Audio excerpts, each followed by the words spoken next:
Welcome to our daily vlog!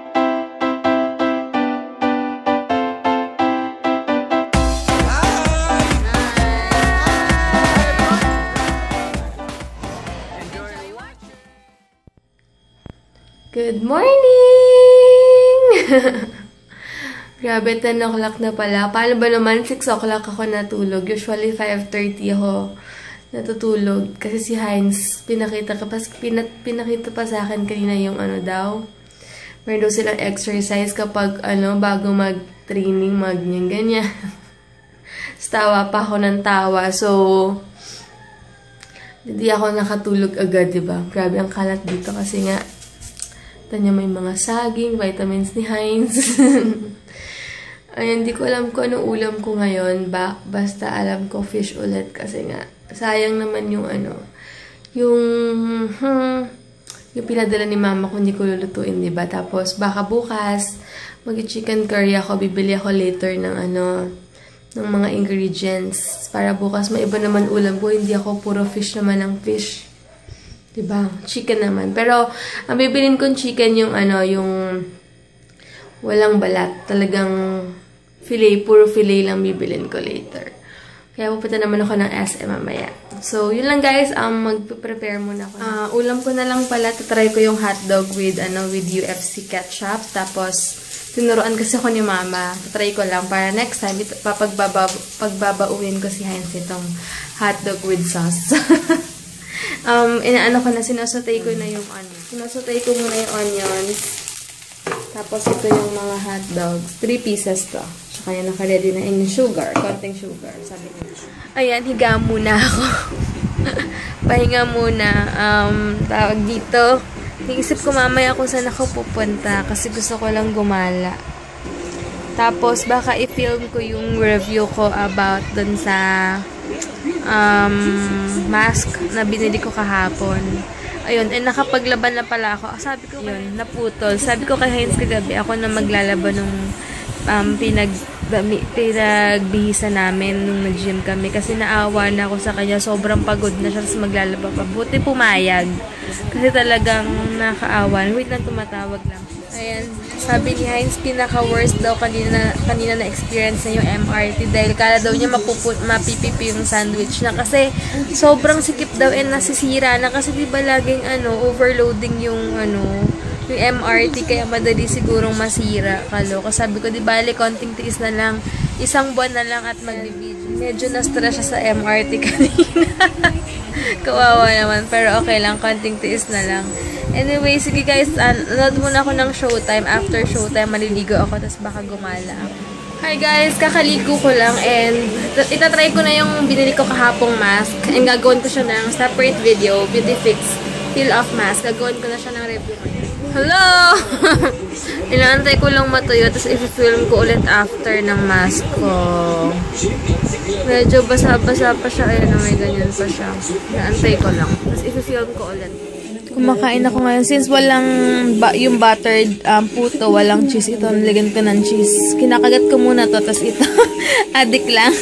Kasi nanood ako ng, yung kay Jolina. Tapos after niyan, yung kay yung sa hanggang nasan ka nung kailangan ko. Nakalimutan ko yung title nito. Basta like yung sinusubaybayan. Tapos after nun, tsaka ako aalis after nung isang teleserye. Feeling fresh ako ngayon kasi nga dahil dun sa face mask na ginamit ko. Uploading na siya. Pero mauna yun for sure. Ayan, kakain mo yung pagkain ko. Ito muna. Cheese. Tapos puto. Ang sarap ng buttered puto ng ng Goldilocks, promise. Iniisip ko kung alis ako ngayon, tinatamad ako. Pero di bahala na. Ito yung isa yung pinapanood ko. Yung nasan ka nang kailangan kita. Yung isa pala, Flor de Liza. Ayan. Yan ang bagong kinaadikan. 3 o'clock na. Naisip ko kung pupunta akong SM. Pero bahala na. Ang tamad pa ako. So, kasi bukas na ako umalis para isahan ng alis na lang. Pero, depende. Ayan, nag-lipstick lang ako. Lip liner lang to na Ever Belena. Yung binili ko dati, last year. Ayan, may nagtatanong pala, anong lipstick ko na Cover Girl? Sorry kasi, nabura siya. Wala na siyang number. Pero, tingnan nyo. Tagalan ito eh. Buti nga di pa to expired eh. Ayan, bango pa naman siya. Ayan, ito siya. Bigay lang kasi sa akin to ng pinsan ko. Ganito yung color niya. Hindi ko alam kung nakikita niya, pero ayan siya. Para siyang dark pink. Yung pinaka-dark pink, isa lang ata to sa CoverGirl. Ayan, wala na talaga. Burado na yung number, as in wala na. Pasensya na. Pero ito, sa mga nagtatanong, ito yung gamit ko nung sa isang video ko na yung kasama ko si mama na matagal mawala yung color ng color ng lipstick ko. So ito siya. Isa lang yata to. Syempre isa lang sa CoverGirl. Sorry. Nawala talaga yung pero hanapin niyo yung pinaka dark pink yun na yun. Parang magenta yung color niya. Hi guys, magpa 5 na. Punta muna ako ng SM. Hindi ko sure kung doon kami magkikita ni Heinz or pag tinamad ako baka dito na lang kami sa bahay magkita. Depende. Alis muna ako pag di ako nalibang doon at ikot lang ako na ikot. Uuwi ako agad.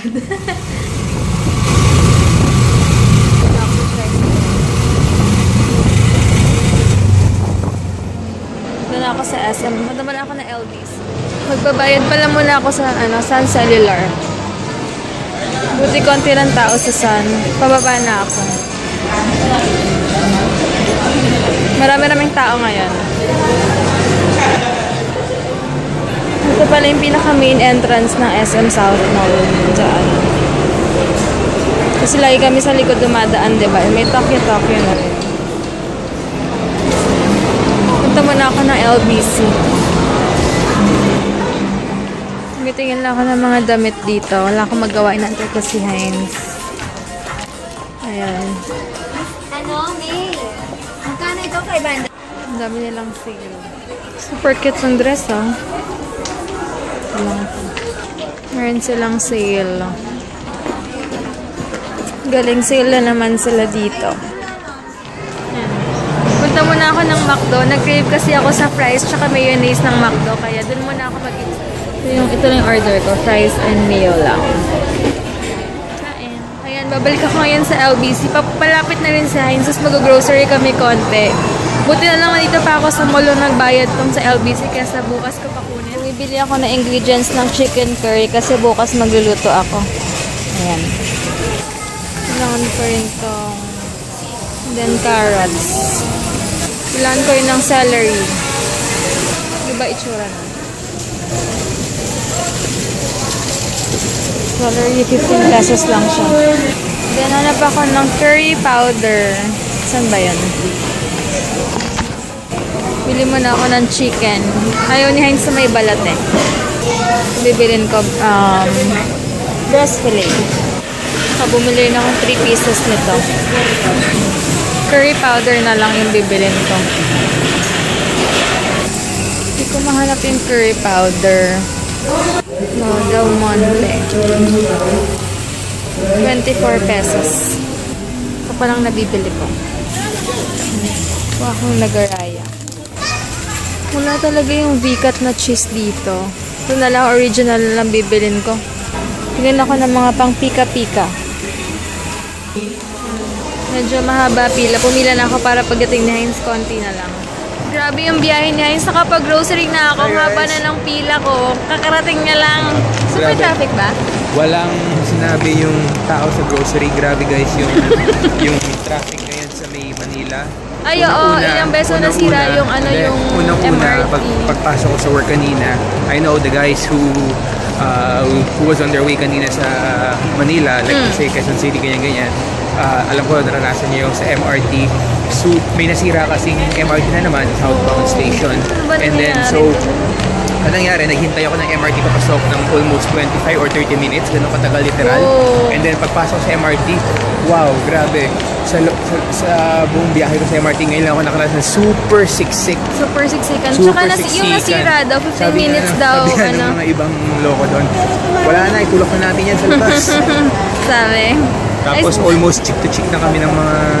Buti daw hindi napipi yung sandwich niya kanina pagpasok na kasi nagbabaon siya, diba? Ay, hindi kita binili na pantuna, bukas na lang. Meron pa naman sa bahay.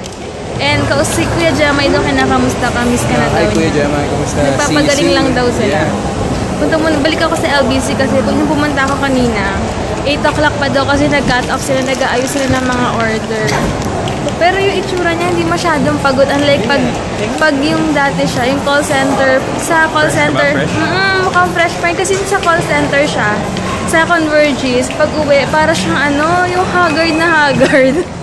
Kasi puyat ka, no? Ayun. Sige guys, babalik ko na ako sa LBC. Ayan, gusto daw niya isang shawarma, pati ako kakain na rin. So kami sa Laylam. Yup. Ayan, bahay na kami guys, and good night! Bukas na lang, end ko na yung vlog ko. Yun. Buyers! Bukas na lang, and thank you for watching. God bless! Bye ka na, Jel. Bye guys! Nakabad eh. Bye!